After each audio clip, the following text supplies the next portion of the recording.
O louco basilisco revela seus planos. Ele deseja matar tudo e todos. Ele quer tornar seu veneno tão poderoso para que consiga assim matar cavaleiros e até mesmo espectros sem exceção. E além dele mesmo, o único capaz de suportar esse deserto de morte será seu senhor Radamantes. De repente somos levados a outro local. O santuário de Atena aparece no reflexo da água. Quem observa era Pandora, que estava em uma espécie de banho onde as damas de companhia arrumavam seu cabelo. Uma delas então pergunta: Senhora Pandora, algo no espelho da água a incomoda? A Pandora então responde: Não é algo que interesse a vocês, damas de companhia, saiam daqui. Enquanto suas servas saíam dali, Pandora em pensamento diz: O que eu devo fazer? Pensei que aquele cavaleiro estivesse morto. Eu não contava com Libra vivo. Mas não é só isso. Agora já não sabemos quando vamos destruir a armadura de Atena. E ainda tem esse basilisco. Pandora pega uma rosa que flutuava sob aquela água. De repente, com as mãos, ela destrói a rosa e então com raiva Pandora grita: Aquele basilisco considerar Radamantes como seu rei, sem sequer levar em conta o senhor Hades. De repente, a mulher é surpreendida por seu amo, que aparece atrás dela e diz: Está tudo bem, se o obelisco não pensasse assim, não seria tão forte como agora. Para mim, o incômodo maior foram todas as vezes que você agiu sem a minha autorização. Pandora fica assustada, mas Hades continua seu discurso. Pandora, sobre Sylphid, há algum tempo atrás ele era um dragão que não servia a ninguém. Um dragão com um olhar petrificante e uma crista similar a uma coroa. Assim como um basilisco, ele vivia, comia e dormia na solidão.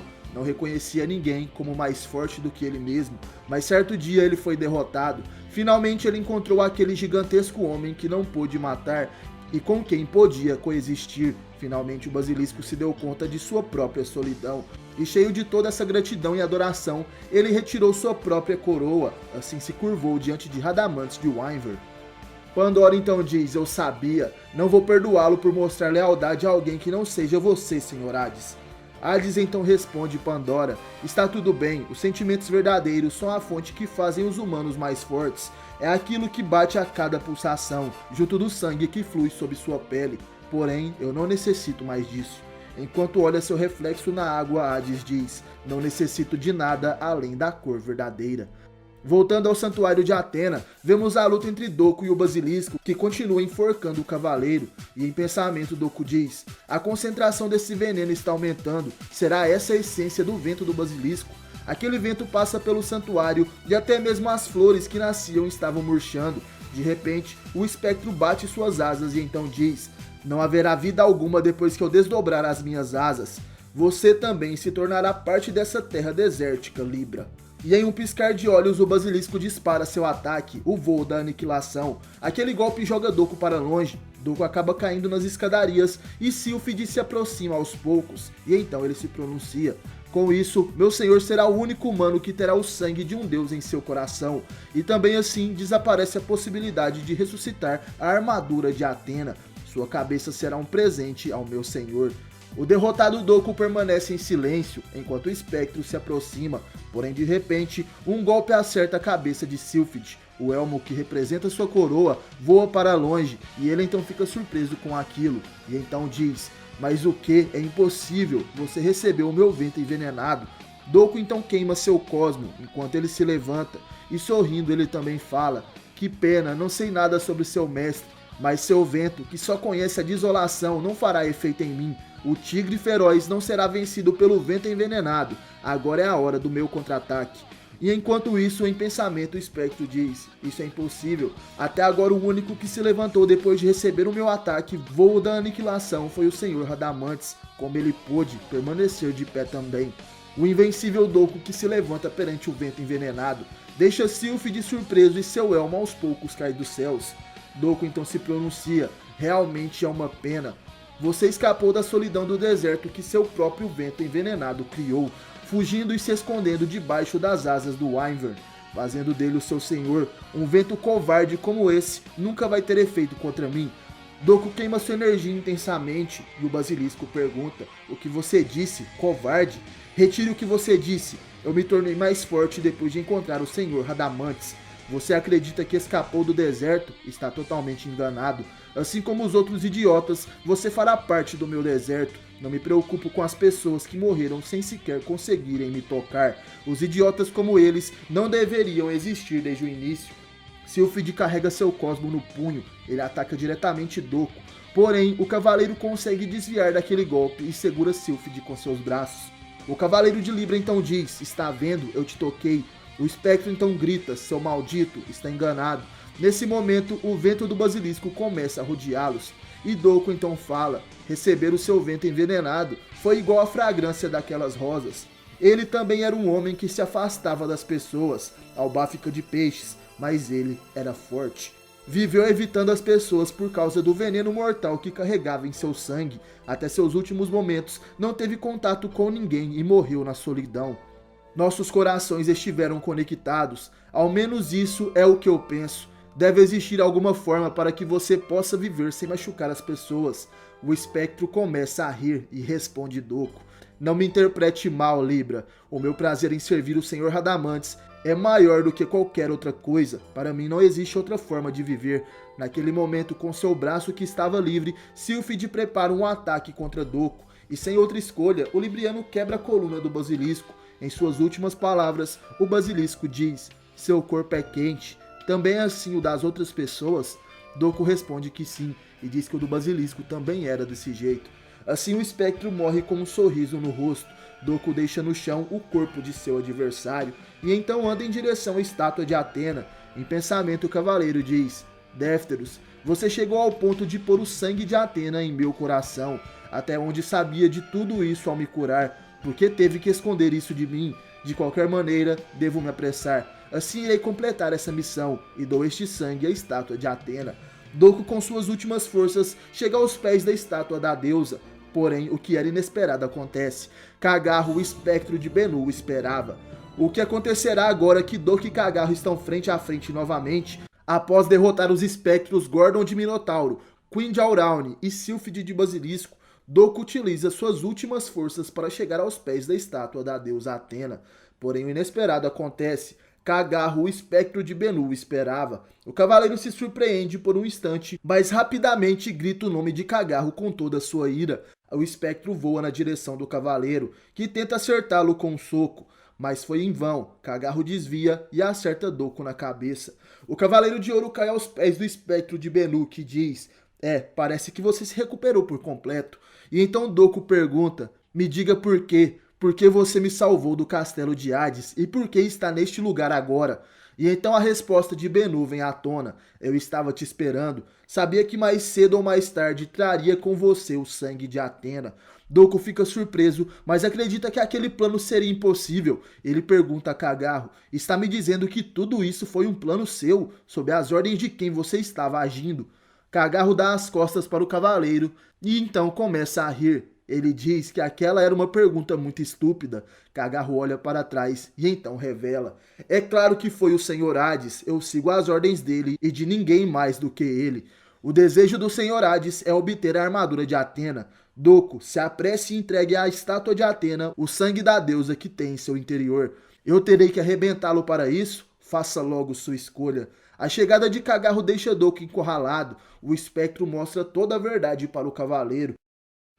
E de volta aos templos maléficos, Pandora olha no reflexo da água a chegada de Bennu no santuário. Ela fica surpresa e então pergunta para Hades: esse é o Bennu? Onde aquele homem estava até agora? Porém ele também está querendo a armadura de Atena. Será que o Senhor Hades... Hades sorri e resolve esclarecer as coisas para Pandora. Isso mesmo, ocasionalmente, quando a verdade é escondida, a vivacidade aumenta. A minha carta na manga é Cagarro. Esse era o plano secreto do rei do submundo. Hades continua dizendo: todos os fenômenos são criações de cores, e Bennu irá criar para mim, com muita devoção, a cor que eu desejo. Pandora então diz: acredito que essa seja uma tarefa muito importante para alguém como Bennu. Você acha que essa tarefa não seria mais importante para mim? E afinal, o que é essa tal de cor? Pandora não entendia muito aquilo, mas ao olhar para o rosto de Hades, ela se assusta. Ele sorria de um jeito muito macabro. O que seria a verdadeira cor? De volta ao santuário, Doku se levanta depois de receber o golpe de Kagarro. O Bennu já tinha ativado suas chamas negras. O ferido Doku observa Kagarro e em pensamento diz que no fim das contas, o espectro não era mais do que uma das 108 estrelas malignas de Hades. Libra ser salvo era o objetivo do deus do submundo. Bennu bate suas asas, suas chamas negras se espalham, o espectro ativa seu cosmo e atrás dele as chamas se transformam em uma cruz egípcia. Doku fica surpreso e Kagarro se pronuncia: agora você está com seu orgulho ferido. Seu corpo, eu vou rasgá-lo em pedaços. Nesse momento, as plumas em chamas do Bennu atingem o corpo do Cavaleiro de Libra e assim a técnica mortal de Kagarro é ativada, a crucificação Ankh. Doku grita de dor enquanto entra em combustão. Kagarro continua dizendo: o desejo de Hades é a armadura de Atena. Doku, eu preciso do sangue de Atena que está escondido no seu coração. Doku imagina que agora sua missão iria falhar e utilizando as plumas da Sapuris, o Bennu Kagarro eleva o corpo do Libriano até os céus. Ele posiciona Doku frente à gigantesca estátua da deusa Atena. Kagarro diz que agora irá ver o sangue de Doku na estátua da deusa, e assim irá revelar o sangue de Atena e a armadura de Atena também. O poder de Kagarro joga Doku contra a estátua da deusa, o sangue se espalha por ela, Doku começa a cair e a estátua de Atena derrama uma lágrima de sangue. A armadura de Atena realmente irá renascer com aquele sangue que foi oferecido. Enquanto o Cavaleiro de Libra caía sem forças, a estátua de Atena começa a emanar um brilho intenso na frente de Kagarro. A estátua então começa a diminuir e tomar a forma da armadura da deusa, que finalmente aparece. Esse é o principal objeto que mudaria os rumos da Guerra Santa. Porém, de repente, a armadura de Atena se converte em uma pequena estátua da deusa, uma miniatura da grande estátua de Atena que estava no santuário. Emanando uma intensa luz, o pequeno objeto começa a descer dos céus. Kagarro observa aquilo e então estende sua mão para pegá-la. Suas chamas negras envolvem a estátua e o espectro diz: e quem imaginaria que a própria estátua seria a armadura de Atena? Então agora tudo acabou. Porém, de repente, um intenso cosmo em forma de dragão chama a atenção de Kagarro. Sem que tenha tempo de reagir, Doku de Libra rapidamente toma a armadura de Atena das mãos do inimigo. Kagarro fica surpreso, como Doku ainda não morreu. O Cavaleiro de Libra em pensamento diz: Atena, mesmo que eu morra, irei cumprir essa missão. De repente, o Libriano, coberto por um cosmo em forma de dragão, pula do ponto mais alto das 12 casas. Sem pensar duas vezes, o Bennu vai até a ponta do desfiladeiro para voar atrás de Doku, mas novamente o espectro é surpreendido. Dessa vez é Défteros de Gêmeos, quem aparece para salvar o Libriano. Ele estava flutuando na fenda espacial que abriu com a outra dimensão. Kagarro fica surpreso e então fala: essa é uma dimensão diferente, e você é os Gêmeos? Défteros então se pronuncia: me desculpa aí, mas essa não é uma coisa com qual vocês espectros possam brincar. Quando tiver oportunidade, diga isso a Hades. Gêmeos e Libra irão se dirigir ao Lost Canvas, e é nessa hora que vocês irão perder. Nesse momento, Défteros fecha a outra dimensão e parte com Doku e a armadura de Atena em seus braços. De volta aos templos maléficos, Pandora segue Hades para perguntar sobre um assunto. E então ela diz: Senhor Hades, me diga por favor, como você soube da localização da armadura de Atena? Hades então para por um instante e olha para trás, e então ele fala: você quer saber mesmo, Pandora? Existe alguém que traiu o santuário. Outro fato surpreendente vem à tona. Pandora não consegue imaginar quem poderia ter sido. Ela então diz: não pode ser, vindo justo daquele santuário que tem uma forte união, porque essa pessoa os traiu. E Hades então responde: é porque essa pessoa foi morta pelo santuário por um crime de rebelião. Ele é o homem que foi executado há 2 anos atrás por esse crime. É um homem interessante. Mesmo morto, veio negociar comigo, que sou o rei do submundo. Então nos é mostrado as lembranças de Hades. Somos levados até Gildeca no submundo. Lá Hades acariciava o cão Cerberus e um homem audacioso lhe fazia uma proposta. Hades, eu desejo que você me dê uma nova vida. Em troca, eu te direi o segredo da armadura de Atena, um segredo que somente os grandes mestres do santuário podem saber. O meu desejo é somente um: Atena estar morta e assim me apoderar do santuário. Voltando ao presente, Hades diz que esse homem não está lutando por lealdade mais. E Pandora, que está cada vez mais surpresa com aqueles fatos, queria saber se essa pessoa já reviveu, ou melhor, se ela estava lutando em um dos templos maléficos. Hades então responde que sim, Ele está em um dos 8 templos, o quarto templo maléfico chamado Ares. Eu o transformei em um guardião, e tudo isso pela vingança que ele deseja contra o santuário, a ambição agarrada em prol do trono de Grande Mestre. Nesse momento vemos o homem que está sentado no trono do templo maléfico.